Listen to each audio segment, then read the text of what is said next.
Between Stolen Stars. 3. Trust. Eris Morn's workplace was organised, clean, a camp stove, a burned wok, a crate of rations to keep her fed until the next supply drop to Luna, a metal work table with a neat arrangement of medical equipment, carefully kept, half of a thrall's skull, a saw resting at its side, a collection of discarded chitin, a skein of hive leather. Drifter picked up a jar from a shelf.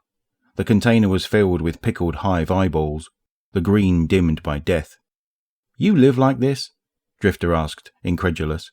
Eris looked at him with a frown. "What do you mean? Like what?" Drifter gestured around the room. When she said nothing, he continued. "You called the derelict a heap." She switched on one of the harsh halogen lamps hanging over her work table. The light cast everything in hard lines of shadow. "It is." "So what do you call this?" He shook the jar of eyeballs. They rolled and thumped together in their glass container before settling into a teeming stare. Eris silently returned her gaze to the reliquary. It was an unassuming vessel, its contents obscured, save for a strange interior glow. "Undoubtedly, the scribe of House Light has examined these," Eris said. "Why bring one to me?" "Ido ain't exactly a darkness expert." "I see." She felt the grooves and patterns under her fingertips as she turned the reliquary in her hands. She felt the shift and shudder of the darkness as it responded to her touch, to her silent inquiry. She ran the pad of her thumb over the seal's edges.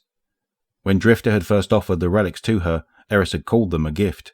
Now that she had one in her hands, she did not think she should unwrap it. She looked back to him. "What is your motivation for helping the Guardian? I do not assume altruism." Drifter gave her a look of mock offense. "Hey, why not?" I did assume deflection. Speak plainly." Drifter fell silent for a moment. His face was pensive. When he finally spoke, his words were carefully chosen. "The Elixir need a win," he said, looking away from her. "After all that, the Vex, salvation, everything, House Light needs a win. And defeating Eramis will be a win. Yeah, hope it sticks this time." Drifter leaned back on his heels and grinned. "Plus, always nice to be owed a favour. Don't know if Spider will make good on his, but I bet Captain Kell would." Again, deflection. She placed the reliquary down on her work table. Drifter didn't move to pick it up. "You sure you don't want to keep 'em?" His tone was genuine. Eris considered this.